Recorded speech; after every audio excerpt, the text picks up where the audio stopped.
Estas partilhas mensais, às segundas-feiras, nós as estamos intitulando Dúvidas Próprias desta Época.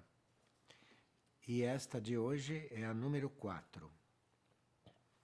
Nós temos recebido muitas perguntas das pessoas, tanto assim que não temos condições de responder a todas no mesmo programa. Mas algumas estamos respondendo pelo correio e outras pela internet. Aqui hoje vamos começar pela seguinte. A pessoa está apresentando a situação do planeta e as possibilidades de conflitos, etc.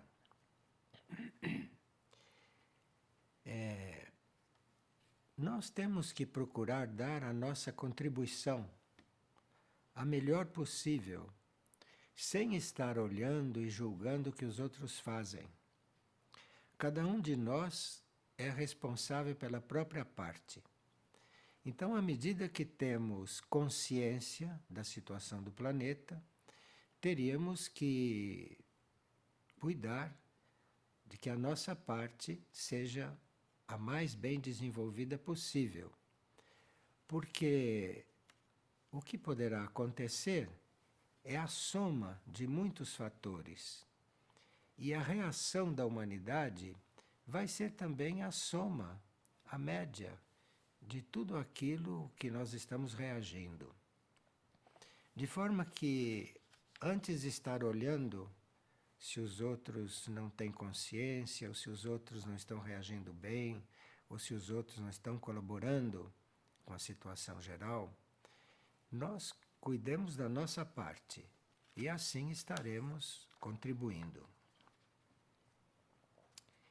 E uma pessoa diz que ela procura ter paciência, compreensão e tolerância por si mesma, mas que ela sempre falha. E por mais que ela se auto-observe, por mais que ela se cuide, ela sempre acaba caindo. Então, a cada queda, você se levante e prossiga. Não importa o número de quedas. O que importa é não ficar caído. Então, se você faz o que pode, mas cai, se levante e prossiga. E não perca tempo em comentar o que está acontecendo. Levante e prossiga. E uma pessoa trabalha como professora de pedagogia e gostaria de saber como tratar hoje com os alunos o assunto da filosofia. Porque, claro, que quem é profissional disso está habituado diante de uma filosofia materialista, não? E ela está um pouco dividida, porque ela está vendo também o lado espiritual, não é, da filosofia. O básico é que a humanidade ainda não viveu as coisas básicas. Veja, até hoje nós não vivemos aquilo que é tão simples, que são os 10 mandamentos. Até hoje não vivemos isso. De forma que é muito mais simples do que nós pensamos. Se nós vivermos aquelas leis básicas, nós vamos nos abrindo para estar diante, para compreender outras leis. Então nós teríamos que começar com alta filosofia. Comecemos pelo básico, comecemos pelo essencial, que são, como sabemos, os 10 mandamentos que estão na Bíblia. E aí, daí por diante, as coisas desenvolverão. E uma pessoa está perguntando a respeito das aparições da Mãe Universal e como podemos ajustar o que está se passando hoje, o que está sendo explicado hoje, para algumas coisas que foram escritas nos livros. Então, nos nossos livros, quando falávamos da Mãe Universal e das suas aparições, ali só havia uma parte do assunto, que era aquela parte da qual nós estávamos informados. E hoje as informações se ampliaram muito. Ela nos deu outras luzes, nos deu outros recursos, não? E ela hoje está numa linguagem bem simples, mas falando de coisas muito profundas e muito básicas. Então está havendo uma grande ampliação desse assunto. Por exemplo, quando houve a aparição de Fátima e houve todo aquele movimento do Sol, aliás, conhecido como movimento do Sol e tudo isto, claro que ali não está a mensagem toda, ali não se disse tudo o que estava acontecendo. Porque uma coisa era a atuação de Maria atuando diante dos videntes. E outra coisa era a atuação de Maria como Taikuma, que é a regente dos espelhos do cosmos, lidando com as naves que estavam naquele momento ali, aparentemente o Sol, mas aquilo eram naves, não? E Taikuma estava ali transmutando muitas coisas daquelas multidões e colaborando, então, com Maria, que estava ali fazendo um outro trabalho. Mas Maria e Taikuma são a mesma consciência. Então, as aparições de Maria se dão em muitos níveis. As aparições de Maria se dão em muitas circunstâncias e nós teríamos que irmos praticando aquilo que ela indica de forma tão simples para irmos nos aprofundando nessas aparições. E aqui uma pessoa diz que fazemos um planejamento da nossa vida, da nossa encarnação, antes de encarnarmos? Sim, o planejamento é feito até um certo ponto, não? E vai se reajustando à medida que vamos vivendo encarnados. E vai se ajustando. E por mais que nós trazemos conosco, não? Por nós que a gente traga, por mais que a gente traga um karma para ser descontado, para ser equilibrado, o equilíbrio geral do universo está sempre pronto a nos perdoar. E como disse este novo Papa eleito, Deus está sempre pronto a nos perdoar. Mas nós nos esquecemos de pedir perdão. Ele nos coloca uma boa reflexão. Você decida servir a humanidade, esqueça um pouco o que se passou, não é? E tenha fé no perdão. É muito simples isto, é muito simples. E é a nossa mente que procura sempre complicar tudo. A lei é muito simples. Peça e te será dado. Peça perdão e será perdoada. E existe uma pergunta recorrente. Sempre as pessoas fazem esta pergunta. É a respeito do retorno de Cristo. E nós sempre procuramos responder, porque há sempre um desenvolvimento nesse assunto. É verdade, não temos dúvida de que Cristo retornará. Ele disse e retornará. Mas não diz quando. Não diz quando. Para alguns, ele já está retornando dentro do próprio interior. Isto é, não retornando, ele está sendo percebido dentro do nosso próprio interior. E para outros, ele está sendo ainda guardado. Mas ele surge primeiro no nosso interior. E depois, à medida que vamos nos preparando, à medida de que o trabalho dele no nosso interior vai se aprofundando, então nós estaremos prontos para a aparição, eventualmente até física dele. E esta mesma pessoa pergunta se existe ou existirão falsos cristos. E como se faz para reconhecer um falso Cristo?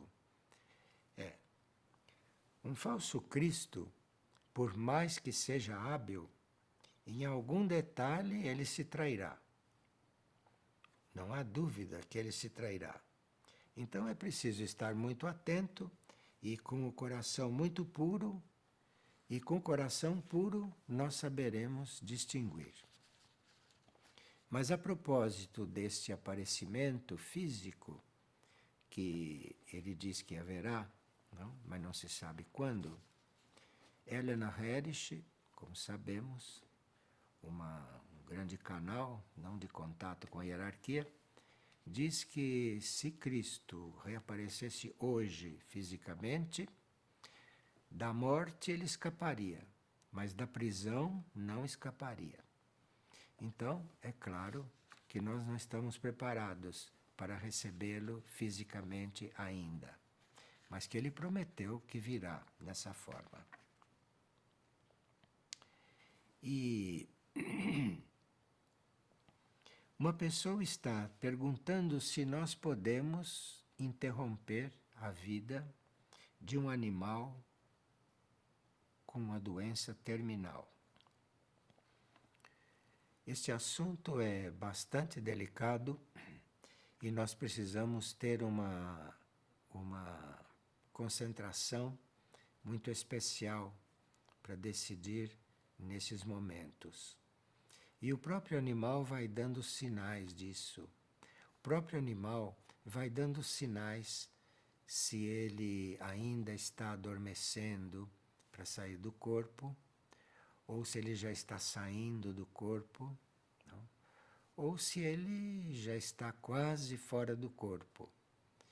Então, se ele já está saindo do corpo e quase fora do corpo, e se ele não tem consciência de que vamos abreviar o seu sofrimento, você pode abreviar, mas com muito cuidado para não poupar as últimas experiências dele e para não fazê-lo perceber que você está de alguma maneira o expulsando, que você está de alguma maneira o afastando, porque isso seria muito triste para ele no final dos contatos com você.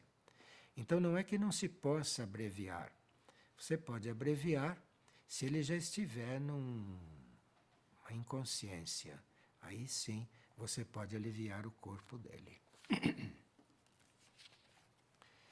E uma pessoa diz que atualmente há muitas pessoas com problemas glandulares, principalmente nas tireoides, e que isto tem sido casos de operações cirúrgicas e que ela está muito na dúvida do que fazer. Se você está na dúvida, procure um médico espiritualizado, não? Porque ele só vai extrair a sua tireoide se não tiver outro recurso, não? Porque as glândulas estão todas equilibradas entre elas, as glândulas têm um funcionamento próprio, mas as glândulas dependem também do funcionamento de todas as outras. De forma a gente só extrai uma glândula quando não tem outra forma de lidar com o assunto. E esse assunto da tireoide, por exemplo, está ligado à nossa criatividade. Quando nós não correspondemos à nossa capacidade de ser criativo, isto é, se nós poderíamos ser mais criativos, mais positivos e não somos, Então, a tireoide vai ficando abalada. Então, os males da tireoide estão coligados à nossa falta de criatividade, ou à nossa falta de exercer a criatividade que poderíamos exercer.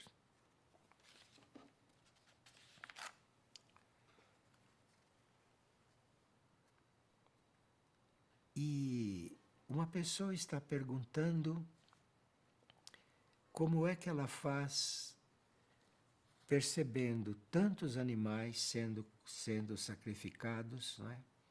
E, e ela gostaria muito de ter mais liberdade para fazer as suas viagens espirituais e tudo, mas que ela está se dedicando a animais que estão em dificuldade e que estão muito coligados a ela. Então, esse sacrifício que você faz de permanecer com os animais, em vez de fazer as coisas que você gostaria, mesmo sendo coisas espirituais, você oferece esse sacrifício ao universo. Ofereça esse sacrifício a Deus, porque o universo é pai de nós todos, dos animais também. E aí, se você se dirige ao universo e apresenta esta questão, o universo vai resolver isto.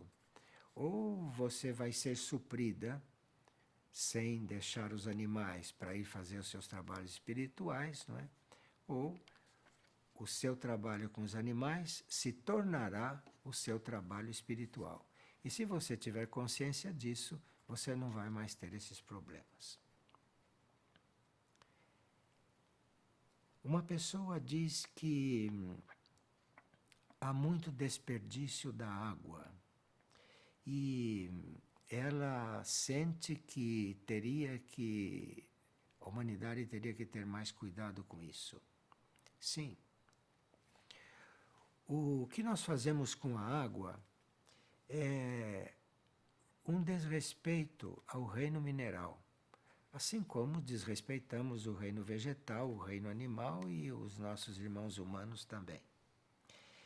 E o desperdício de um produto de um reino, como o mineral, a água, que não pode se defender, não?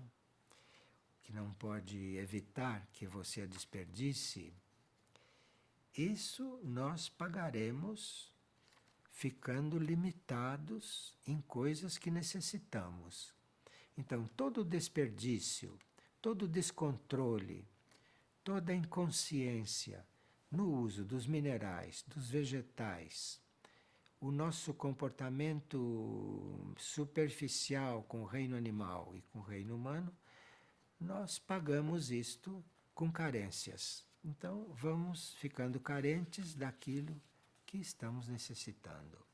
Esse é o resultado. Até que despertemos e que sejamos todos fraternos, uns com os outros. Não só uns com os outros no reino humano, mas também no reino animal, uns com os outros no reino vegetal e uns com os outros no reino mineral. Porque esses reinos não são mortos. Dentro desses reinos há vidas, grandes vidas, e nós temos que ter uma relação com eles à altura do valor e do serviço que eles prestam ao planeta e prestam à humanidade. O reino vegetal, por exemplo, entre os 4 reinos, o reino vegetal é o que mais cumpriu até hoje a sua tarefa. Nós teríamos que aprender com o reino vegetal. E talvez um dos que menos cumpre as tarefas somos nós, o reino humano. Mas o reino vegetal é aquele que mais cumpre. O reino vegetal veio para alimentar o reino animal e alimentar o reino humano. O reino vegetal veio para purificar o ar, veio para muitas coisas também que nós desconhecemos. E nós cuidamos dos vegetais com muita indiferença. Não valorizamos o alimento vegetal o suficiente. Então, se nós não valorizamos o vegetal como alimento para nós, ele não pode nos dar tudo o que poderia dar. Tanto assim, sabe-se, já sabem disto, não? Que o reino vegetal teria possibilidades de nos ajudar em muitas doenças que atualmente ainda não pode ajudar porque nós não correspondemos a ele. Nós não temos não só gratidão, mas nós não temos sequer a consciência do que ele representa no planeta e representa para nós. E pela apresentação externa do reino vegetal, porque você vê, o reino vegetal conseguiu uma harmonia de cores. E quando você vê uma extensão coberta de árvores, coberta de vegetais, e você vê aquela extensão harmoniosa, toda verde, toda regular, você vê aquilo e aquilo é uma aprendizagem para nós. Nós, como seres humanos, como humanidade, teríamos que ter também aquela unidade, ter também aquela harmonia, não só individualmente, mas todos juntos. Enfim, o reino mineral está nos ensinando, está nos mostrando isso visualmente. E nós estamos bem longe de compreender isso, não? Como vocês sabem. E uma pessoa está com a sua mãe com mal de Alzheimer. E ela parece que não tem retorno neste mal. Bem, se nós ficarmos neste plano material das coisas, isto não tem retorno. Mas se sabe que espiritualmente não há mal que não tenha cura. Então, cientificamente, para a ciência material e na nossa compreensão, dentro da nossa consciência humana, certas doenças não têm cura. Mas isso não é real. Toda doença tem cura.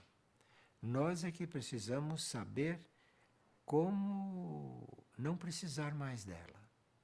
Porque toda doença está nos ensinando alguma coisa, está nos submetendo a um treinamento, as nossas células, os nossos corpos, não só o corpo físico, mas os nossos corpos sutis também, estão sendo purificados, estão sendo transformados por aquela doença. E à medida que nós compreendemos o que a doença está querendo fazer em nós, e se nós colaboramos e vamos fazendo aquela transformação voluntariamente, a doença poderá ir se afastando, poderá ir sendo transformada. Isto parece uma coisa teórica ou parece uma coisa irreal, mas isto não é irreal, não. Nós é que não sabemos nos comportar diante destas coisas.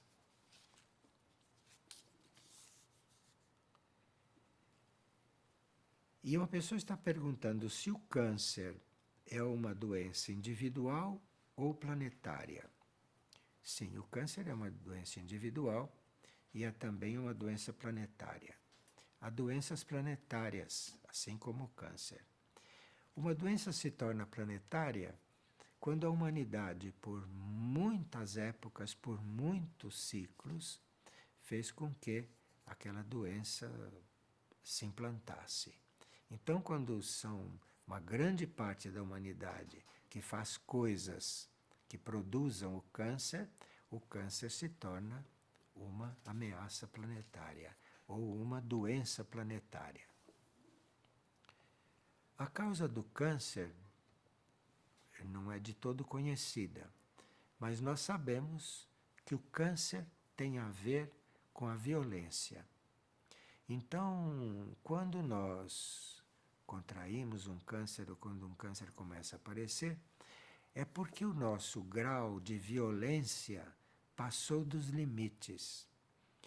Nem sempre nós podemos reconhecer isto na mesma encarnação, porque não sabemos o que fizemos de violento nas nossas encarnações anteriores. quando o câncer não apareceu. Então o câncer pode aparecer a uma certa altura, até quando nós não somos tão violentos, mas aquilo estava guardado, aquilo estava dentro de nós, pronto para aparecer. O câncer é sempre produto de violência. Agora, consciente ou inconscientemente, nós somos mais ou menos violentos, não? E isto a uma certa altura é equilibrado ou isto é purificado no nosso ser, eventualmente através de um câncer. E uma pessoa está perguntando o que é viver num deserto. Cada um de nós, a uma certa altura, fará a experiência do deserto, de viver no deserto. No decorrer da nossa evolução, a um certo ponto, nós nos encontramos num deserto. E no deserto, nesse estado de consciência, muitos sentem que o mundo não os supre. E ele ainda não sabe procurar um outro alimento. Não é que o deserto seja uma coisa fatal. No estado de deserto, nós não somos supridos. Mas se nós já tivermos aprendido a buscar um outro alimento, buscar o alimento espiritual num certo grau, o estado de deserto se torna indiferente. Então, no deserto, nós teríamos que estar muito mais coligados com as nossas dimensões espirituais, no estado de deserto, não em que muitas pessoas se encontram. No estado de deserto, nesse estado de espírito no qual nós nos encontramos, aí os nossos sentidos vão se apaziguando e nós vamos nos preparando para irmos além dos sentidos. Então, esta passagem pelo deserto, esta passagem por este estado, em princípio incômodo, isto vai dar um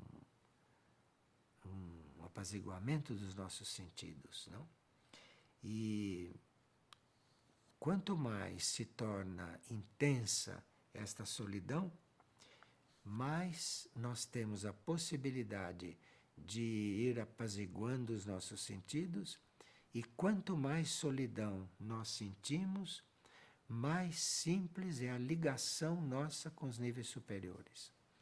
Porque as distrações nas quais nós vivemos, a superficialidade na qual nós vivemos, sem ir ao fundo das coisas, isso não permite que a gente faça uma ligação com os nossos níveis superiores, que nós façamos uma ligação com a nossa alma. E não permitimos que a nossa alma faça uma ligação com o espírito. Então, quando nós começamos a entrar no deserto, isto tudo vai se tornando possível. Mas aí nós teríamos que amar este estado de solidão. Teríamos que amar este estado de deserto. Teríamos que amar esta manifestação na nossa vida evolutiva.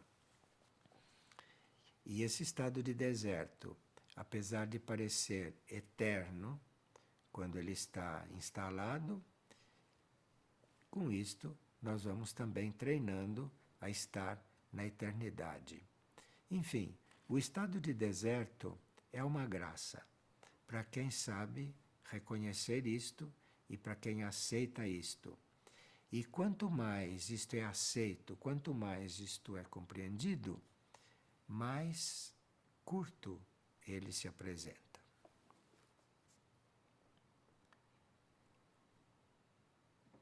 E uma pessoa pergunta: como faço para compreender profundamente as mensagens diárias?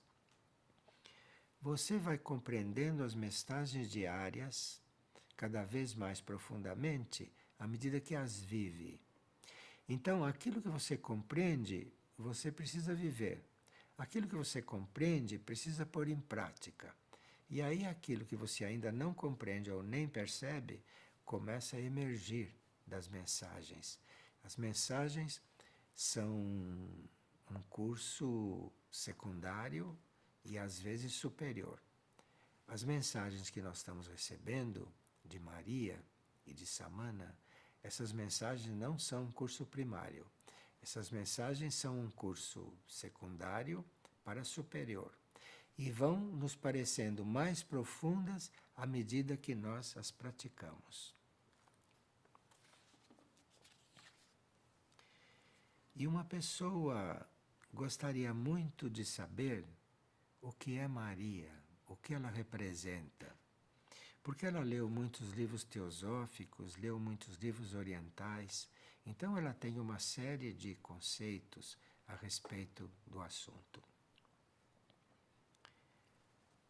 Pelo que nós estamos compreendendo, Maria, que se apresenta como Mãe Universal, isto é o aspecto feminino do todo.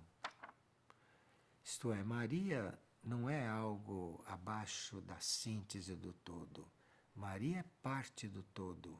Esta consciência é parte do todo. É como se o todo tivesse também um aspecto feminino, que é tão importante quanto os outros aspectos do todo. Maria, na nossa compreensão, é o aspecto feminino do todo. De forma que não há uma coisa acima de Maria, porque ela é o todo, mas ela é o seu aspecto feminino. E ela nos ajuda a chegar no todo, a nos estarmos aproximando cada vez mais dessa síntese através dessa sua forma materna de nos tratar. Mas é o aspecto feminino do todo, não? E assim era para os orientais, assim era para todos aqueles que a conheceram. E uma pessoa sonhou que estava folheando o nosso livro A Quinta Raça. Quinta Raça, vocês sabem que é um livro escrito há muito tempo e que fala também a respeito deste período de resgate e da transição da Terra. Então ela sonhou que estava folheando o livro A Quinta Raça e que a uma certa altura começavam a aparecer páginas em branco e depois voltavam a aparecer páginas escritas. E ela continuava e surgia outra página em branco. E o que seriam essas páginas em branco? Então, a Quinta Raça nos deu um quadro a respeito da transição da Terra. E claro que não é um quadro completo, porque nós não vamos ter o quadro completo de uma situação em lugar algum, em livro algum. Cada livro, cada manifestação vai dar um trecho do quadro. Então, a Quinta Raça dá trechos do quadro. E as páginas em branco que você viu lá, talvez possam ser preenchidas com o que estamos recebendo agora.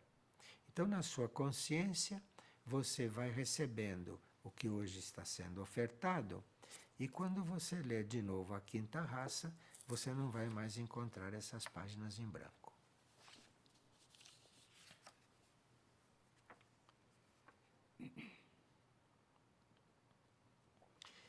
Uma pessoa diz que a sua intenção é orar se doando. A sua intenção é orar sem pedir nada. A sua intenção é orar em glória a Deus, mas que ela não consegue porque há seres que ela ama muito e que têm muitas necessidades e ela não está conseguindo orar gratuitamente, orar por orar. Ela não consegue orar sem nada pedir, sem pensar no que ela necessita ou no que outros necessitam. Mas ela tem essa intenção. Então, a consciência divina, aquilo a quem você está orando, aquela consciência lê no seu coração. Então, se você quer fazer uma oração perfeita, se você quer fazer uma oração neutra, se você quer fazer uma oração pura e não consegue, o divino vai ver o que você quer e é a sua intenção que ele vai receber. Não é aquilo que você não consegue fazer. O divino não está vendo que você não consegue externamente orar direito. O divino vai ver a sua intenção. E se na sua intenção você quer orar de forma pura, é isso que está chegando a ele.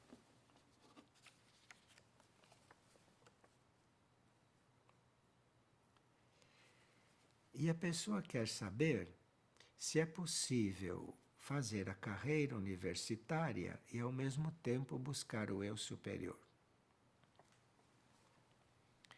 E ela está muito em conflito com isso, porque na carreira universitária ela está encontrando coisas que não estão de acordo com a sua consciência. Bem, você intensifique a sua busca pelo seu interior, você intensifique a sua busca pela sua essência ou pela sua alma, que fazendo essa busca fica claro o que você deve fazer com a sua carreira universitária. Não coloque as duas coisas em conflito, não. Você faça a sua busca e o que você deve fazer vai ficar claro.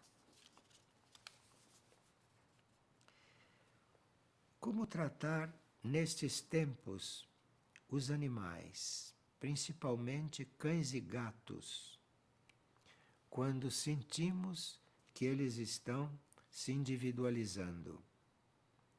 Devemos orar junto com eles? Bem, eu conheci pessoas que tinham em casa cães e gatos.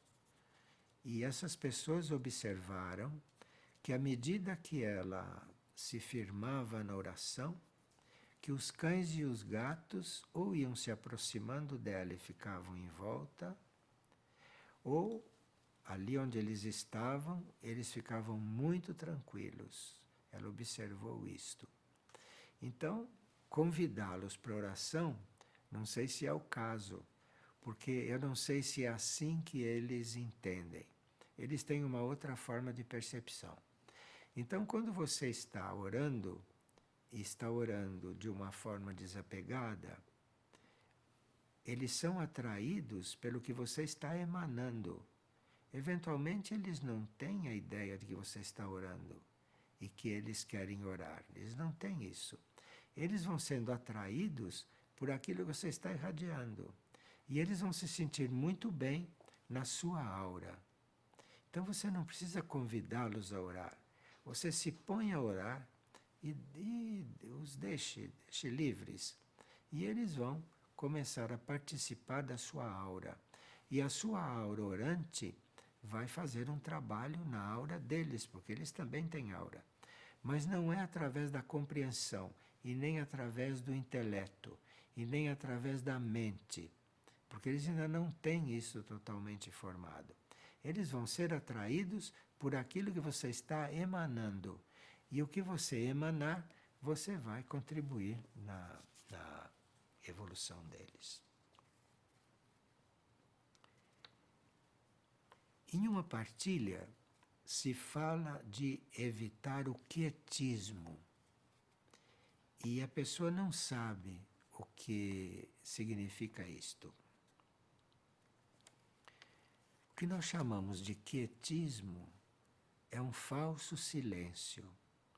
Então, se uma pessoa está no quietismo, ela pode estar quieta fisicamente, mas não está em silêncio. Não está em silêncio.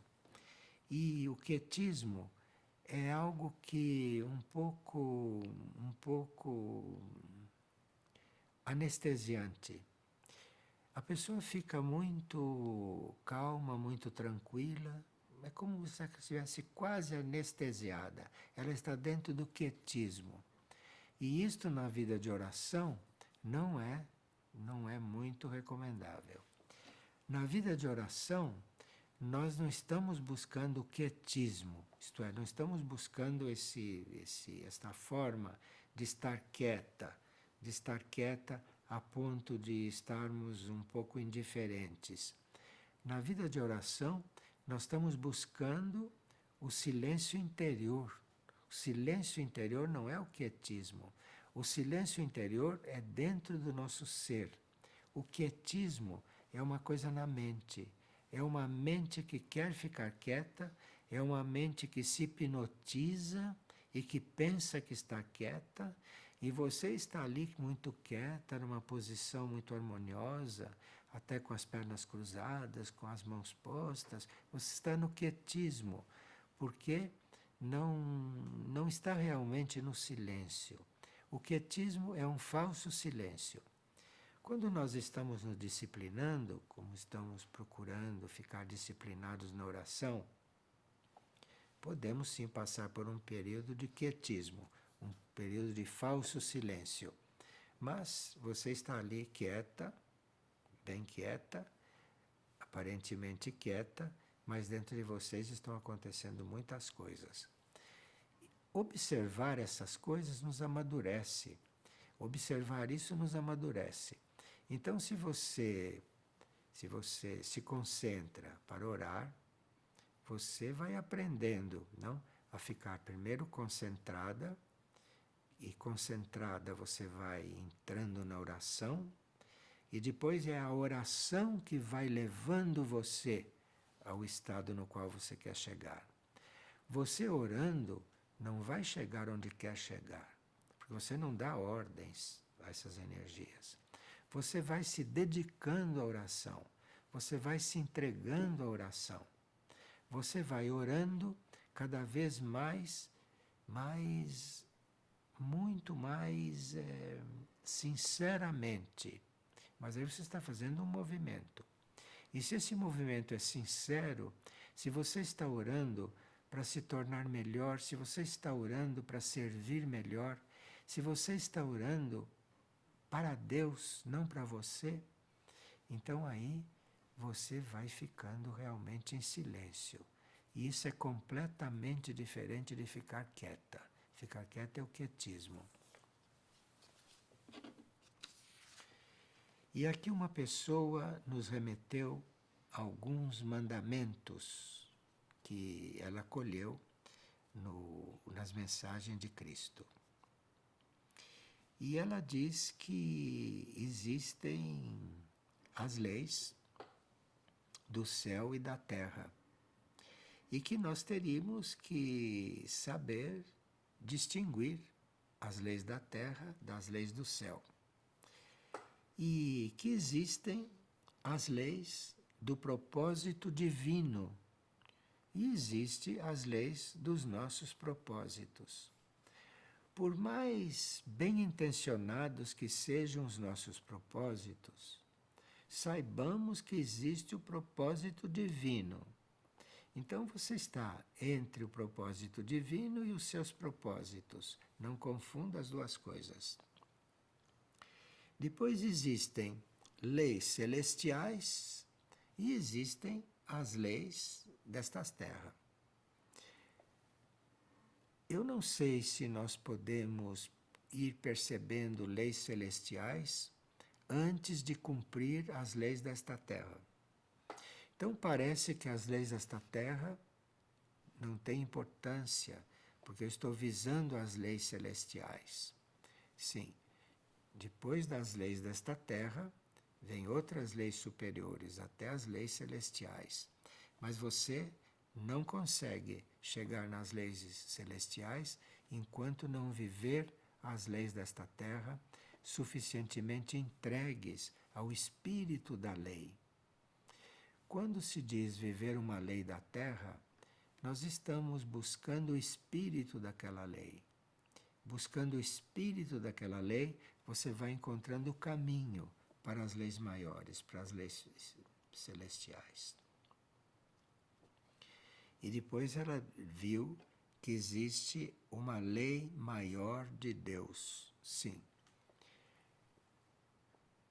Leis celestiais, parece que é a última, mas leis celestiais são leis.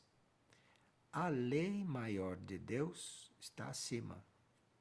a lei maior de Deus, claro, que está incluindo todas as leis celestiais e mais aquilo que é o único, a lei do único. E volta a questão da lei divina.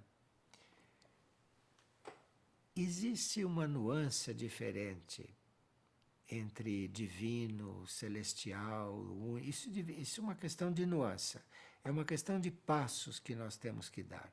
É uma questão de ir desenvolvendo certos pontos para irmos reconhecendo outros da mesma coisa.